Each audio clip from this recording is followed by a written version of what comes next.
On vacay, my friend who's in an open relationship convinced me to spend the night W/a local from the club. Hey Reddit, I'm not a frequent user of this app, but I've seen it popping up on TikTok a lot lately, so I figured I'd give it a shot. I'm reaching out here because I've made a massive mistake, and I desperately need advice on how to fix it.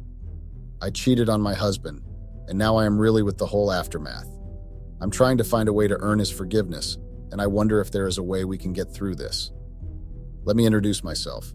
I'm Naomi, 29 years old, and my husband is Matt, who's 30. We've been married for a few months and have two amazing boys, aged 5 and 3. Matt and I go way back. We grew up as neighbors, became each other's firsts, and have been inseparable ever since. Our marriage has been mostly smooth sailing, filled with love, regular date nights. Our communication was top-notch. Matt is an amazing parent, and the kids are even closer to him than they are to me. They run first to Matt to tell him anything before they come to me. Matt also has an amazing job that pays so well that I can be a stay-at-home mom without worries. I dropped out and didn't even graduate college, plus I really love the fact that I can stay home and take care of my kids. However, like any relationship, we have our challenges. The biggest hurdle we face is our differing views on intimacy. Matt is quite conservative and strictly monogamous. He doesn't want to experiment and isn't interested at all, while I've always been more open-minded and curious about exploring different aspects of our relationship, especially in the bedroom. This difference in perspective has led to arguments and moments of doubts a lot of times. And I know y'all are going to ask why I didn't just leave if we were sexually incompatible. It's because I loved Matt too much. He went along with whatever I said and was even willing to let me stay home and never work. In fact, one particularly heated argument almost drove us apart, but we managed to patch things up. I love Matt deeply, and despite our differences, I've always believed we could work through anything together. But recently, I found myself in a situation that I deeply regret, a moment of weakness that has shaken the foundation of my marriage.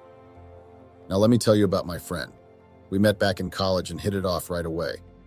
Over the years, our bond grew stronger, and we stayed in close contact, catching up whenever we could. There was always something intriguing about her life that drew me in, something I couldn't help but envy.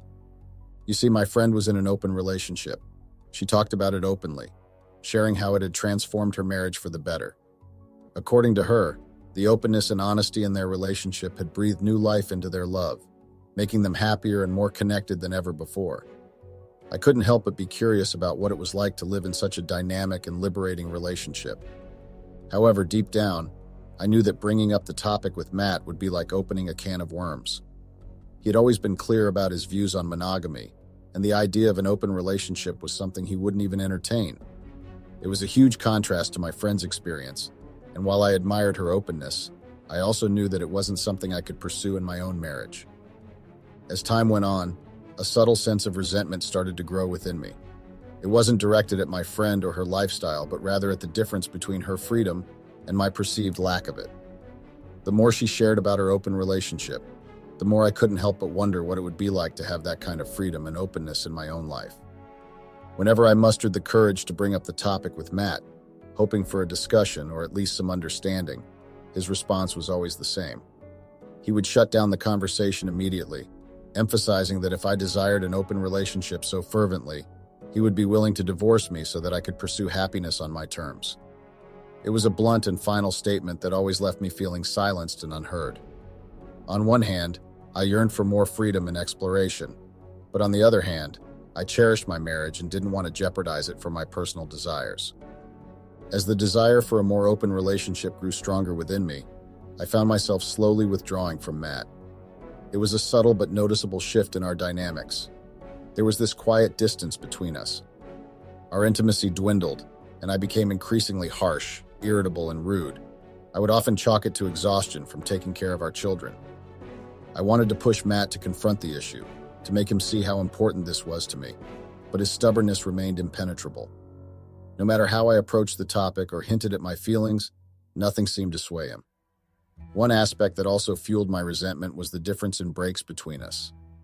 Matt had moments of rest from parenting responsibilities, whether it was through work or other activities, while I felt constantly tethered to the kids. Even when our oldest started preschool, I still had our youngest with me most of the time. Despite Matt's help and support when he returned from work, taking the kids off my hands and encouraging me to relax, the feeling of being overwhelmed and underappreciated still remained there. The fact that the children seemed closer to Matt also added another layer to my frustration. I do have to admit, though, that Matt is a good father and partner in many ways. He took on household tasks, cooked, cleaned, and supported me emotionally. However, when you start resenting someone because of one issue, it bleeds into everything else. Well, as my feeling of being tired and underappreciated continued to weigh heavily on me, I began dropping hints to Matt about my struggles. One of my suggestions was getting a nanny to help with the kids, because I was hoping it would reduce some of the pressure I felt. However, Matt's response was not what I expected. He adamantly refused. He argued that having a nanny would defeat the purpose of me being a stay-at-home mom. In his view, if we had a nanny, it would be more logical for me to be in the workforce. This refusal only added to my frustration. I felt like my needs and well-being weren't being prioritized. I complained constantly about being exhausted, about not having enough time for myself, and about feeling overwhelmed with the kids. Matt made efforts to mend our relationship. He tried to be even more involved with the children and even took on additional tasks around the house. But despite his attempts at reconciliation, I couldn't shake off the resentment that I still had over his refusal to consider an open relationship. To be clear, I appreciated Matt's efforts. I wasn't ungrateful or anything. But his efforts fell short in my eyes. So as my frustrations with Matt persisted, the opportunity for a vacation came as a beacon of relief. It was supposed to be my friend and her partner, but she mentioned that her partner couldn't join due to a family emergency, leaving the trip open for just the two of us. I was eager to jump on board. Without hesitation, I agreed to cover my own expenses and asked her to send me all the details. Looking back, I realized I should have discussed it with Matt first, especially considering I didn't have the financial means to fund such a trip on my own. However, at that moment, I was so emotionally drained and disenchanted with our relationship that I felt I deserved this vacation. It was a chance for me to escape everything and everyone and enjoy some time away from the constant pressures and tensions at home. The idea of convincing Matt to let me go on the trip started to form in my mind. I knew it wouldn't be easy given our recent, struggles and disagreements, but I was determined to make it happen. Because I genuinely thought a change of scenery and some time away would help reduce the strain in our marriage. When I brought up the vacation to Matt, he wasn't thrilled. He pointed out that it was only halfway through the year and questioned the timing. I told him I was exhausted and really needed a break, especially since I had already committed to my friend. Matt insisted that I should have discussed it with him first, like most couples do. He also worried about his workload due to a new project at work. Matt, in his usual practical manner, argued that I shouldn't have agreed without discussing it with him first, as couples typically do. He also raised concerns about the logistics, asking if I planned to take the kids along. Of course, I told him that the kids wouldn't be coming with me, and he expressed his worry about his new project at work, which meant he would be incredibly busy during the time of the trip. At this point, I was already getting annoyed and tired of the conversation, so I pushed back and urged him to find a solution. I suggested that our families could step in to watch the kids or that he could hire a nanny for the duration of the vacation. I made it clear to Matt that the reason I was bringing up the vacation was because I didn't have the funds to cover it myself, and if he didn't agree to it, I would hold it against him and never forgive him. Matt finally gave in, but I could tell it wasn't easy for him. His agreement was more out of concern for me than genuine excitement about the trip. I was beyond excited about the upcoming vacation. While Matt usually planned our family vacations towards the end of the year, this trip would be different. It fell in the middle of the year, and most importantly, it was just for my friend and me, no kids or family obligations. It was a chance for me to unwind and have some much-needed time for myself. My friend sent me all the details. Since Matt was the one funding my part of the trip, I forwarded all the information to him. It felt like a small victory, finally having something just for me after months of feeling overwhelmed and stuck in the routine of being a stay-at-home mom. The day I was to go on vacation with my friend finally arrived, and I was bursting with excitement. I woke up extra early so as to ensure that I had enough time to get ready and reach the airport without any rush. However, this also meant that Matt had to wake up earlier than usual to drive me to the airport. Despite his initial reluctance due to the early hour, he understood how important this trip was for me and agreed to make the effort. Getting the kids ready at such an early hour wasn't easy either. I had suggested to Matt to leave them at home to sleep in while he drove me to the airport, but he refused and said he didn't want the kids waking up and not meeting anyone at home. Matt can be a bit of an overprotective dad. The kids were sleepy and groggy, but I tried to keep things light and cheerful, reassuring them that I would be back soon and that they would have a fun time with Dad while I was away. It was a flurry of morning activity with checking if my bags packed, last-minute checks, and ensuring everything was in order before we headed out. When we finally arrived at the airport, I felt very excited, of course, but also a bit guilty. Excitement for the vacation and rest I would get with my friend, but guilt for disrupting the kids' routine and making Matt go through the trouble of waking up early and driving us. I kissed my kids goodbye, giving them tight hugs and promising to be back before they knew it. After saying goodbye to my family, my friend and I went through the usual airport routines, checking in our luggage, going through security, and finding our departure gate amidst the busy airport atmosphere. We hustled through the lines, showed our documents, and settled into our seats on the plane.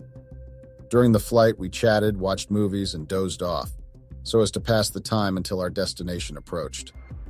The descent was smooth, and soon we were touching down at the new city, ready to begin our vacation. We grabbed our bags and headed into the terminal.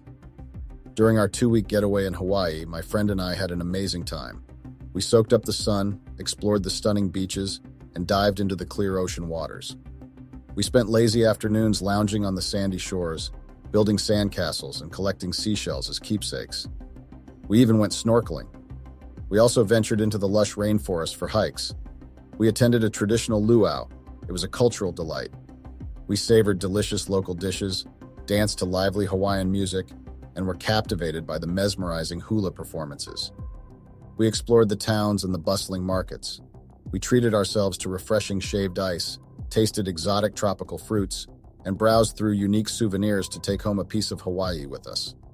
So yes, our vacation initially was amazing. During all this time, I kept very low contact with Matt and even the kids because I wanted to just be focused on me for the duration of the vacation. During our final days in Hawaii, my friend and I finally checked off one of our must-dos, hitting up the local club. We'd been talking about it for ages, as we were very excited to find out what the nightlife in Hawaii was like before heading back home. The club was buzzing with energy, the music was pumping, and everyone seemed to be having a blast, including us. We danced our hearts out, soaked in the vibrant atmosphere, and enjoyed every beat. As the night progressed, we decided to take a breather and grab some drinks at the bar. My friend had already hinted that she might end up spending the night with someone, which wasn't surprising given her open relationship. Of course, I couldn't help but feel a bit jealous of her carefree approach to life, especially in contrast to my more reserved nature. My friend was openly flirting and trying to catch the eyes of different people, and like I said before, I was a bit envious. I must have shown it on my face because we then shared a knowing glance. We didn't talk about it at first though, and my friend went back to her flirting until I caught the eyes of a guy that was sitting behind my friend at the bar.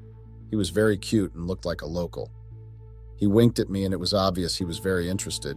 My friend has noticed my winking, and of course she wanted to know who I was looking at, so she turned around briefly. And that was when she brought up the idea of my experimenting with someone while we were still here, preferably the guy behind me. We argued about it a bit, but I was very interested. I was torn about the whole thing. On one side, I felt this rush of excitement. It would help me break free from the boring routine. But then I knew that I would feel guilty afterwards, and that it would weigh heavily on me. It felt like a whole new opportunity, far from the responsibilities waiting for me at home. My friend was always all about living in the moment, taking chances, and she was very good at convincing me to join her escapades. So yes, I did it. My friend and I switched seats, and I then turned to talk to the guy. I was right, he was a local. He bought my friend and I drinks, and we chatted for a bit before he suggested we dance together. And I agreed, so there I was, swept up in the moment, dancing and laughing, trying to ignore the sensible voice in my head. The local guy was very charming, and I cannot deny how exciting everything was. Well, we danced for a bit and obviously started making out. By that time, I had shut down the sensible voice in my head and was ready to do whatever. I knew I was walking on thin ice. I understood the risks, that I was putting everything I cherished at, but like I said, I had already thrown caution to the wind at that point. The guy then suggested we head back to his, and I disagreed, and told him I would prefer my hotel row. My friend had already left while I was dancing, and she wasn't alone, but we had booked separate rooms, so that wasn't an issue. We got there, and we didn't even waste any time getting intimate. We started making out, and then it continued to full-blown sex. We had sex multiple times that night. I regret it, but I've got to admit it was amazing. The morning after that was when the guilt set in. Guilt was overwhelming, and no matter how much I tried, I just couldn't shake off the feeling of shame. Thankfully, the stranger had left before I even woke up. but the regret was eating me up inside. Still, I tried to justify it to myself, thinking that what my husband didn't know wouldn't hurt him. I told myself that now that I had satisfied my curiosity, I would focus on fixing things with Matt and being there for my kids. I no longer had the urge for an open relationship, so that meant I would no longer pester Matt about it. 2 days left until we had to go back home, and my friend and I spent our last days exploring and shopping. We briefly talked about the wild night at the club, and I admitted that I enjoyed it, but I knew it was a one-time thing. I missed Matt and the kids like crazy, so I called them to express how much I missed them and couldn't wait to be back home with them.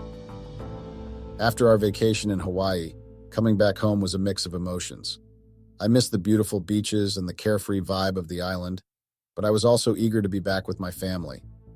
Reuniting with Matt and the kids was such a warm feeling. It reminded me of what truly mattered in life. My friend and I had made a pact that what happened in Hawaii would stay there, a secret buried deep in our heart. The first few days back, I threw myself into making things right. I stopped nagging Matt about our issues and instead focused on showing him love and appreciation. I worked hard on our relationship and started putting in extra effort to engage in meaningful conversations, be extremely friendly, and even rekindle our intimacy.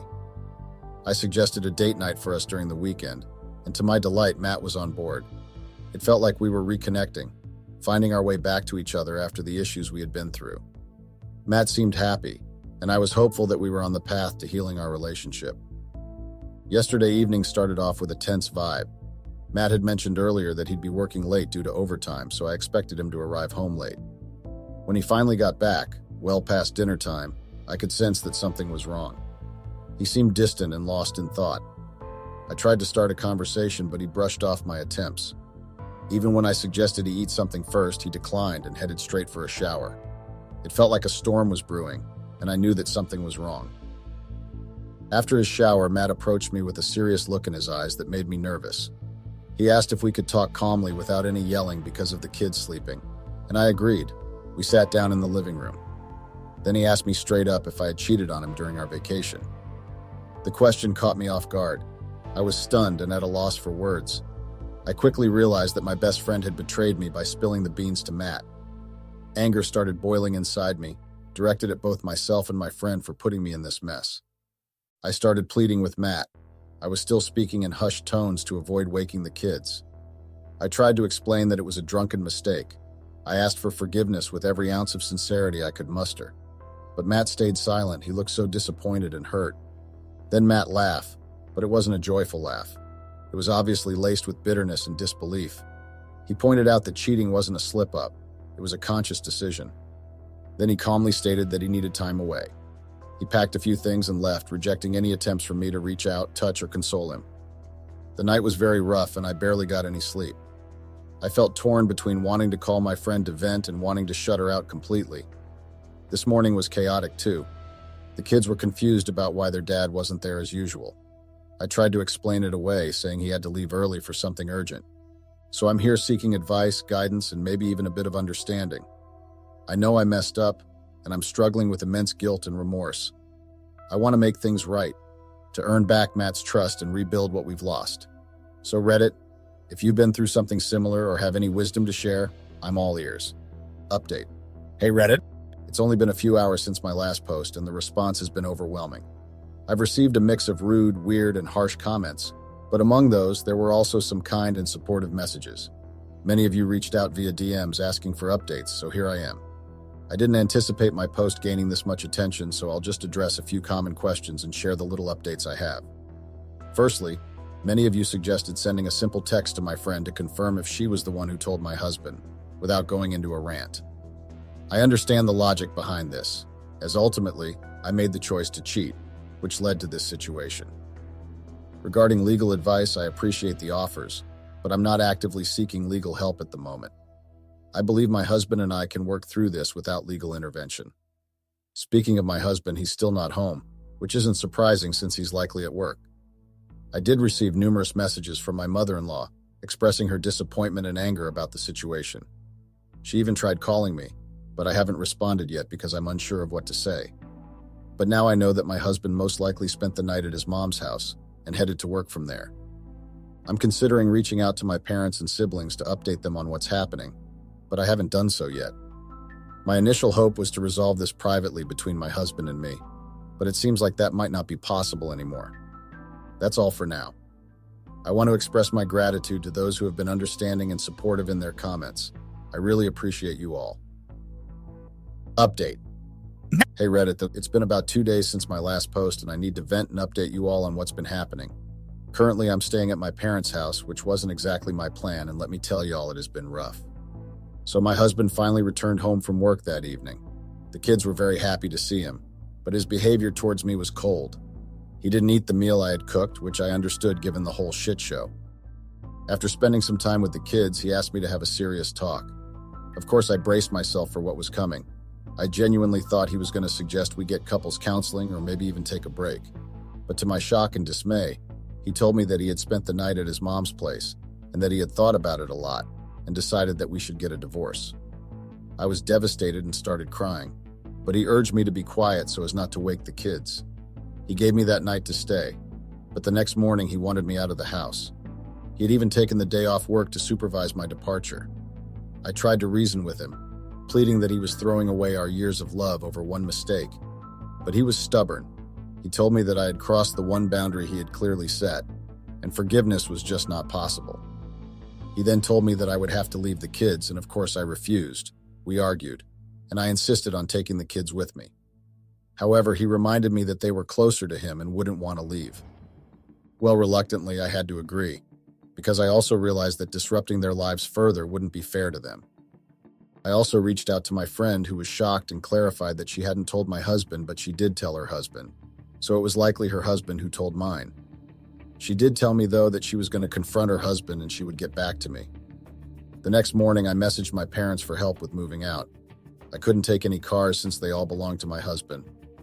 After our oldest went to daycare, my husband did explain to him that I would be away for a while so he wouldn't be too shocked when he came back and didn't meet me. It broke my heart to leave. I even cried, hoping my tears would change his mind. But nope, it didn't sway him. All he told me was to stop crying so our youngest wouldn't hear me. Now I'm at my parents' place, and I feel so distraught and uncertain about the future. I don't want a divorce and hope there's a way to mend things with my husband. However, if it comes to that, I'm worried about the custody of the kids and what I might get from the divorce settlement. My parents have promised to intervene once things have calmed down a bit, but right now I'm just hoping for a miracle. Update. Hey Reddit, it's been a while, about a month and a week, I think. I kind of forgot to update you all as I logged out for a bit because the negative comments were very overwhelming. But I remembered this app today and realized I owed you guys an update. So here it goes. First things first, my husband and I are definitely getting a divorce. My parents tried to organize an intervention and even tried to get my mother-in-law to participate, but she declined. She said she feels that my husband shouldn't forgive me for what happened, and that cheating was a huge betrayal of trust. It ended up being just my parents and me. We waited until the evening when we knew my husband would be back from work and likely at home. We didn't tell him we were coming over because we knew he would prefer us not to. In fact, I'm surprised my mother-in-law didn't call ahead and warn my husband before we came. When we arrived, he was genuinely surprised to see us. He let us in, and the kids were thrilled to see me. My husband allows me to video call with them regularly, and even let me take them to my parents' house for a weekend. However, it's not the same as being with them in person every day, waking up to them, and spending every minute with them. We had to wait until my husband put the kids to bed before we could talk, and let me tell y'all, it amounted to nothing. We tried everything to convince him, but he didn't budge. He said we've argued about this issue endlessly, and my actions were the final straw. He said he was sorry, but made it clear that he couldn't forgive me. My parents even suggested marriage counseling, but Matt still refused. He said that no amount of counseling would make him forgive me, or could make him change his mind. He mentioned that he's reducing his work hours to spend more time with the kids, and would be seeking therapy for them to cope with the changes that were happening, especially with us not living together anymore. Ultimately, he asked us to leave as he wanted an early night's rest. He told me to expect divorce papers very soon, and that I should have even got served a while ago, but he had been a bit busy. My friend also got back to me, and yes, her husband had been the one to tell mine. She said he did it because he felt my husband deserved the truth. She apologized, but what will an apology do? Like, what good was an apology now that everything had fallen apart? I've already lost my marriage. My husband is leaving me, and it's partly her fault because she convinced me in the first place. I will be keeping her at an arm's length from now on. Update. Hey Reddit fams, so it finally hit me. Those divorce papers landed in my hands after what feels like forever. I gotta give props to all the supportive comments, especially the ones lifting me up. I really appreciate you all. But some of y'all have been really rude and harsh. A lot said things like they saw it coming from a mile away, and that I was very delusional. I really don't appreciate that, but I do kind of understand why you would think that. I've been trying my best to process and come to terms with everything. I will most definitely be going to therapy after this. I know there's a tough road ahead, including court proceedings and seeking legal counsel. I'm fully aware that my chances aren't great given the circumstances. I cheated, we're newly married, Matt owns the house, and he even has a stable and well-paying job, so he will most likely be getting custody. I messed up, plain and simple, but you know what? I'm not giving up. I'm diving back into the workforce. I'm soon going to start job hunting to get myself back on track financially. I know that it's going to be a bumpy ride. I've been out of work for a very long time, but I'm ready to face it and make sure I keep moving forward no matter how hard it gets. Update. Hey Reddit, it's been a while since I last updated. Honestly, I haven't had the energy to come back to this app until now. So here's what's been going on. I went to court and, well, it didn't go as I hoped. A lot of the predictions from you guys turned out to be true, so I guess I have to give credit where it's due. I lost custody of the kids, which was really tough, but I did manage to secure visitation rights, so that's a small relief. On the financial side, things are a bit mixed. I did get alimony, which helps cover some expenses, but I didn't get the house. The alimony isn't a huge amount, but it's enough to get by for now as I continue my job search. Speaking of which, finding a job has been much harder than I anticipated. It's been a very frustrating journey, and at one time I even did give up. However, I've recently started getting back into the job hunt. I'm exploring remote work options and considering going back to college to improve my prospects and my opportunities. It's a very challenging road ahead, but I'm trying to stay positive and focused on rebuilding my life. Update. Hey Reddit, it's been a while, but I thought I'd drop in with a little update on how things have been going. This will probably be my last one. Unfortunately, I couldn't go back to college because neither I nor my parents could afford it. I did ask Matt for help, but he refused, which added to our ongoing disagreements. Lately, he's been making decisions without consulting me and hasn't allowed me to come over to the house. On the work front, I've started a minimum wage job. It's not much in terms of pay, but I see it as a temporary step. My goal is to move out soon, possibly find a roommate to share expenses with. The housing situation is tough, though, with prices skyrocketing due to the housing crisis. My friend did try to reach out to me, but I made the decision not to entertain her attempts to connect. Matt has started dating again. I haven't been in touch with a lot of our mutual friends, but the few that I occasionally speak to mentioned he's been going on a few dates. It stung, you know. It's only been a few months and I still love him. Part of me hoped time would heal things and maybe we'd find our way back together, but that seems like wishful thinking now. I've been considering legal options like suing for custody maybe in a few years' time when I've saved enough money and am in a better place. But realistically, I know it's an uphill battle, plus I also know the kids will always pick their dad over me. Matt has always been the most understanding parent and the one that just vibed with them. To distract myself and stay healthy, I've gotten back into fitness and cooking. It's a way to channel my emotions and regain some control. But I can't deny that I still miss Matt a lot. Taking life one day at a time is my mantra these days. The online attention has also been really overwhelming. These posts blew up more than I expected, and seeing my story on TikTok and YouTube was uncomfortable. I appreciate the supportive comments, though. They've been a lifeline. Of course, there have also been very rude and hurtful ones. I've decided this will probably be my last update here. I'm planning to delete this account and step away from social media for a while. Therapy is something I need but can't afford yet. It's on my list once I'm financially stable. Thanks for all the kind words and understanding. It's been quite a wild journey, and I appreciate the support I've received from this community.